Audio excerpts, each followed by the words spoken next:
fête aussi. Samedi se tenait celle des jardins partagés de Nîmes.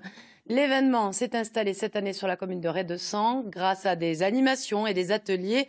Petits et grands ont pu s'adonner aux joies du jardinage. Laura Lorgali, Audrey Delabre. Opération rempotage de salade pour Chiara, 10 ans. Alors, la première étape pour pouvoir mettre notre petite salade, il va falloir tamiser le terreau. Ici, le terreau est issu des déchets verts du jardin collectif.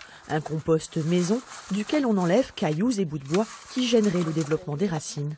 L'étape numéro 2, c'est le toilettage. Donc tu vois, tu enlèves un peu toutes les feuilles là qui tirent un peu la tête là. Hop. Puis on rempote pour que Chiara puisse replanter la pousse dans son potager. J'aime beaucoup la nature. Moi, là où j'habite, j'ai beaucoup d'herbes et ça me passionne les plantes. Sur cette parcelle de 1000 m², créée en 2017 à l'initiative de l'Odyssée, on trouve de tout. On a planté cette année, semé 30 variétés de tomates différentes. Ce jour-là, c'est Bernard qui assure la visite de cet espace à la fois pédagogique et ludique. On partage beaucoup de choses. On partage évidemment les méthodes de culture, parce qu'on est tous issus d'horizons un peu différents. On partage les productions, bien sûr. Cette fête des jardins, ce sont aussi des ateliers.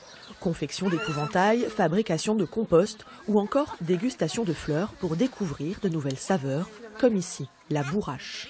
Une découverte pour certains. Bon, chez moi j'ai du persil, du basilic, mais je savais pas qu'on pouvait manger ces fleurs. Elles étaient amères. Ah oui? Oui. Mais attention, il y a une règle que Léna a bien retenue. Bien vérifier avant de les manger. Pourquoi? Parce qu'il y a des fleurs qui se mangent, qui ressemblent beaucoup à des fleurs qui sont toxiques. Alors dans le doute, mieux vaut les contempler que les manger.